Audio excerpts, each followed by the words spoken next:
Olá pessoal, bom dia, tudo bem? Sejam bem-vindos ao canal e hoje a gente tem algumas informações aí bem interessantes para vocês para começar bem o dia, tá? Se você está chegando, não esqueça de se inscrever no canal, se não é inscrito ainda, fica o convite. Se você já é inscrito, verifique se a sua inscrição está ativa. Se gostar do vídeo também, não esqueça de dar o seu like, tá bom?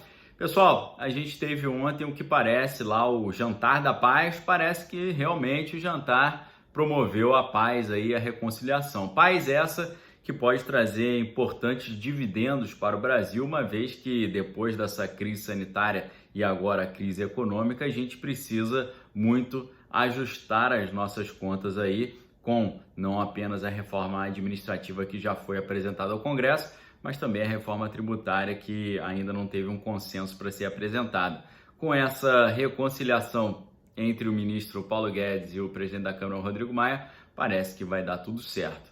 No jantar de ontem ali, houve um pedido de perdão, até o Rodrigo Maia disse que não pode esquecer a lealdade que o ministro Paulo Guedes teve, que o Paulo Guedes foi um dos únicos que o apoiou explicitamente para a sua última eleição para a Câmara e tal. Então parece que ali houve um grande clima ali de reconciliação, né? E isso pode ser muito importante para que a gente consiga ajustar o nosso orçamento para o ano que vem, né? Vai ser votado aí no final desse ano, é votado o orçamento do ano que vem, né? Então eles vão ter que votar esse orçamento para poder deixar tudo certo para o ano que vem, de maneira que não tenha nenhum risco de furo no teto, né?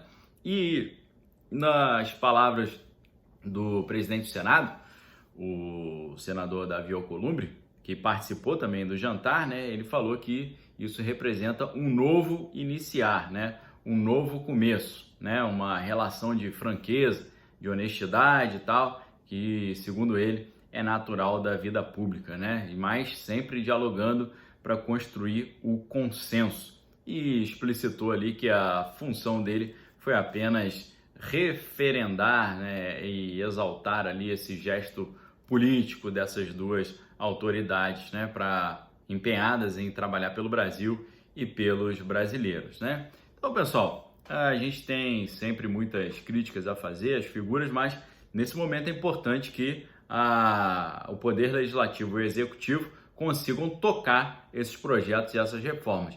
Essa atmosfera, né, esse clima foi tão importante e isso foi percebido de uma maneira tão clara pelos investidores e pelo mercado, que isso fez com que a Bolsa tivesse uma boa performance, né? A reação do mercado foi essa. Lembrando que quando houve aquela hipótese de ter algum tipo de furo no teto, houve uma reação negativa do mercado, né? Então, acabou que o Ibovespa teve a sua maior alta em um mês, com a liberação do Trump lá, que saiu do Walter Reed, né, o hospital militar, e também com o compromisso ali que o Rodrigo Maia, junto com essa equipe econômica do governo, mostraram de manter a questão fiscal, né?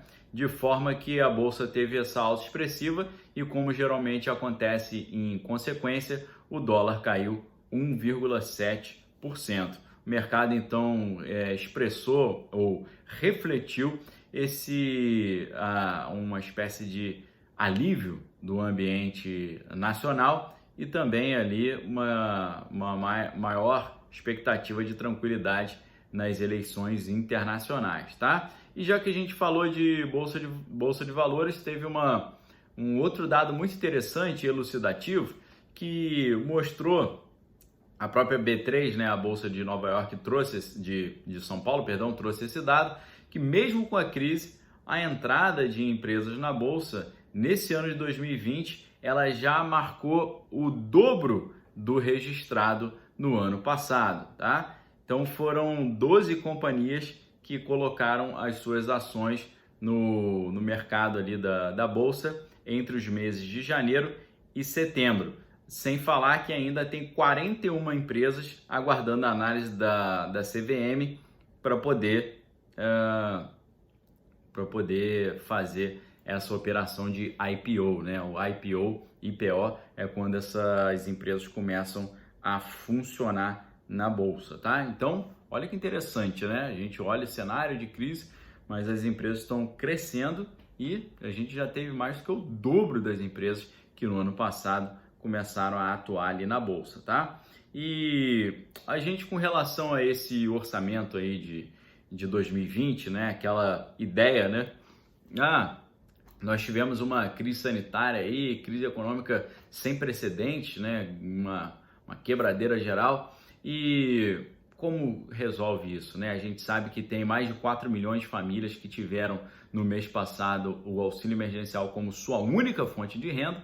Como é que se resolve isso uma vez que a gente está literalmente sem dinheiro para gastar, né?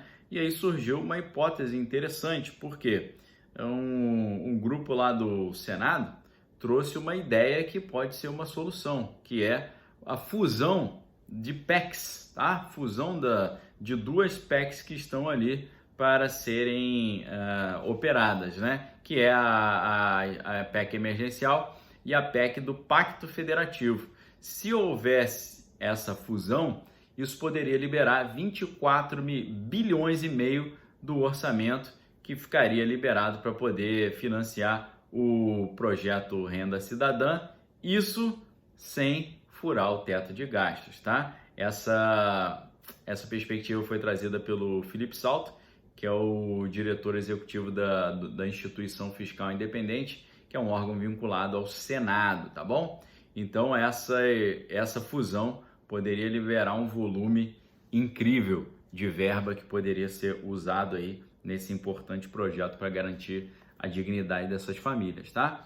E se você acha que essas boas perspectivas já são suficientes, tem muito mais coisa aqui ainda, tá bom? Porque mais do que nunca agora a gente está vendo ser consolidado o enfraquecimento da crise sanitária, uma vez que o número de óbitos vem caindo expressivamente, assim como o número de novos casos, tá? Então a gente pode dizer que essa crise sanitária, sim, agora já ficou bem claro, bem desenhada, ela está perdendo força, tá? Porque nos últimos 7 dias, a contagem dos óbitos teve ainda uma queda mais acentuada.